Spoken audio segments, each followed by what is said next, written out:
Hi everyone and welcome to this video that is actually one of my favorite videos for this course. So far, I taught you how you can use ChatGPT and OpenAI API and add those features in your application and then build either summarization app, article generation, and so on. In this video, I will show you how you can use the actual ChatGPT to build GPT applications. So yes, today we're going to ask ChatGPT on how we can build artificial intelligence applications and use it as a key tool to speed up the process. So here I am in ChatGPT and here is what I'm going to ask. I will ask ChatGPT to create an OpenAI Python application that reads HTML file of a web article, extracts the text from that article, and returns a summary of that article in a text window. So here is the idea.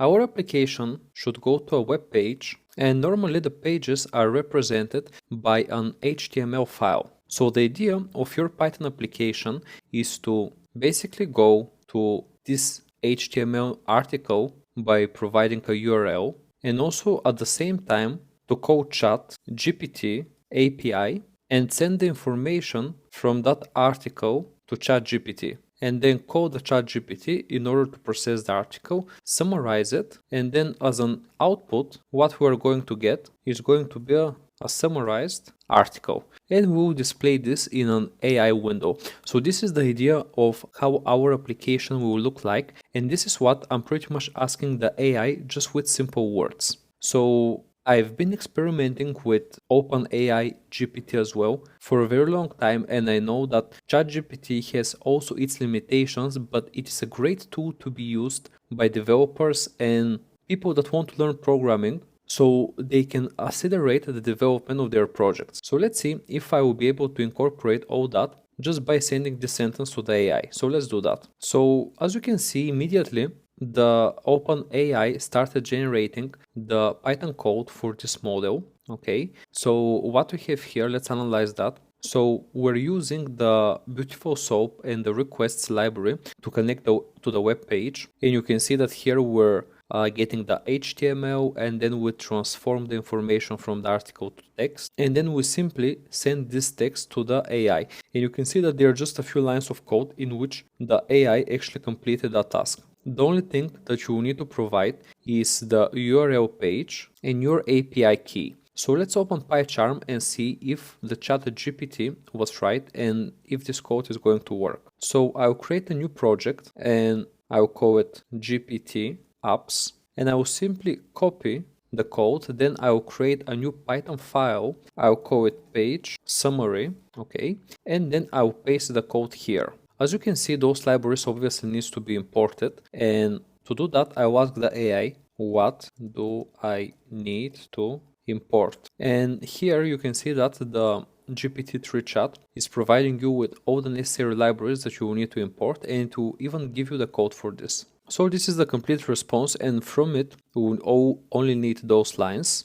So I will split up my window and I will open the terminal into PyCharm, and I will just copy and paste those lines here. Let's just try to follow the OpenAI as much as we can. And let's assume that we have no idea about programming. So I will copy the second one, and finally I will copy the third one. So as you can see, now the red underlining has been removed, and the next step is to find an article but also to get an API key. So I will just paste my API key here. Okay, you should place your own, of course. And then we need to find an article. So obviously, if you want to find article, Wikipedia is going to be the best place. So I will click here on English, and then I will just click a random article. So let's try with this one. Okay, so I will just copy the URL and I will paste it exactly on the place where they say place the URL here. Okay, so then let's see if our article is going to work. Okay, and then you can see one error that is pretty standard. So the problem here is that even though ChatGPT generated this amazing code that actually works fine,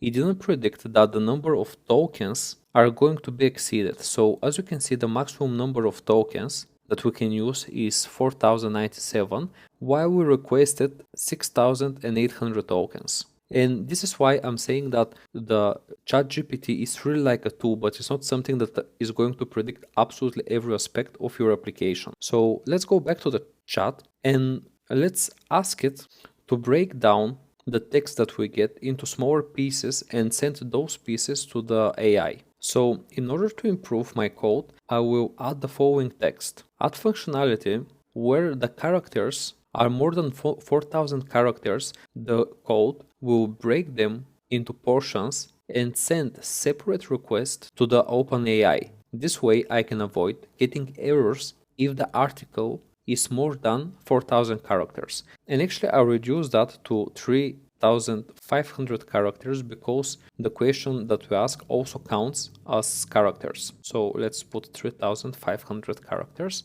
and let's click the send button. And you can see that now the AI started working on fixing this code. So you can see that now we have the complete code rewritten for us, and I will simply go and copy that. The only thing, don't forget to keep the URL and the specific article, but paste everything under them, okay? So this is our new code. So let's save it and let's try to run it again. So now I clicked the play button and let's see if the AI will be able to summarize the article. And you can see that the output will be printed into the console. So it took quite a while until the AI writes the summary, and now I will just copy that summary and I will paste it in a Word file so we can analyze it. So you can see that we've got the summary, but the article looks too long. Also, the article has 4,470 characters, and this is too many characters for a summary. The reason for this is because the AI gets every chunk of the script separately and then adds a complete review for that piece of the article and then prints it to our screen. So you will need to modify the code a little bit in order to incorporate your needs. So what I will need to write here is summarize the following article in one sentence. Okay, that way every chunk will be summarized with only one sentence. So in the end, the summary will be as short as possible. So let's do that again. And also I will actually add one parameter so we can see how many chunks are sent to the AI. So I will call this chunks count. It will be equal to 0, but with every iteration, the chunks count will increase with 1. Okay, and finally, I will print it just above the article. So let's do print chunks count. Okay, let's run that. And here we got the response. So let's copy that. You also can see that the number of chunks that we were using was 8. So we had to break the text into 8 parts. And now remember the previous text was about 5,000 characters. So this one is exactly half of that. So it's 430 words or about 2,000 characters. Obviously, the final text will need some post-processing because here you can see that there were some other chunks from the article that were also summarized. So the AI is definitely not perfect. Okay, let's try something else. So the next idea that I have is to create a Flask application that allows a user to describe his business and gives that user 10 different business name ideas. Use OpenAI, write the code for both front and back end. So the idea is that we have some app on the web that allows the user to describe what business he is currently doing and then give to the user 10 ideas for the name of that business. So let's see what the AI will be able to make. So you can see that it goes step by step, and firstly we'll need to install the OpenAI and Flask, and after that it gives you the code for the backend. So the backend is normally written in Python. So this is what we're getting, a Python code that will ask the AI to give us 10 business ideas of something that the user sends. So to this function, we will need to pass the prompt, which we will take, of course, from the front end. And the front end is going to be an index.html file. And here's how we run the file. Well, the AI didn't create the front end, but now we can ask it to do so. Create the index.html file for that application. And here it is. Now the AI will create the HTML file that you need in order to run this application. So it will create this form where it will use the post request from the backend, and here the user will be able to add the business description. Pretty simple. Then it will use some script to define the generated names. Okay, so this is the whole idea.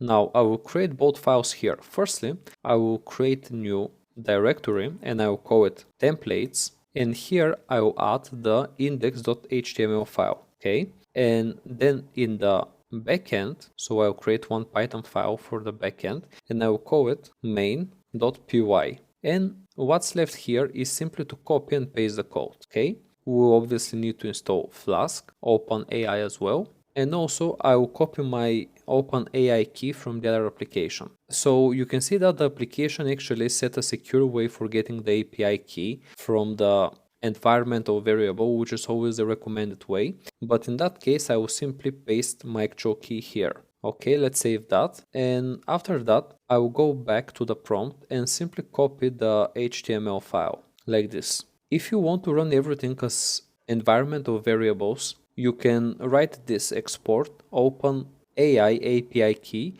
and then type your API key. This would also work. So let's save the backend and the front end, and then I'll go to this main.py file and I will run it. So as you can see, your Flask application runs successfully. So once you run the application, you can see this window here, and the window looks pretty good. It's exactly what we expect. So let's write some business idea. Let's say if we have a business idea for fitness center, okay? And you will see that when I click generate, you will get different ideas for creating a fitness center. Pretty cool. So you got ideas such as Shape Up Studio, Sweet City, Health Hub, Fit Frenzy. So let's say if we create a library and I click again generate, you can see that we've got now some other ideas for creating a library names. So obviously here ChatGPT definitely got it right and was able to build our application from the first try. My personal opinion is that ChatGPT is very good with front end such as HTML and CSS, and it's also very good with Python. I've been trying to do applications with JavaScript and also using some of the Chrome libraries where the artificial intelligence didn't perform as good. But for applications with Flask and Python, I can say that definitely the ChatGPT is performing fairly well and you can definitely use it and get responses that are very close to the reality. You might need to poke the AI a few times until you get the right information. And remember, the more context you add to your question and the more straight to the point question you ask, the better application the AI will do for you. So I hope this video was useful, guys. I hope you enjoyed it. Definitely feel free to use both of those applications for your own purposes. Thanks for watching and I will see you in the rest of the course.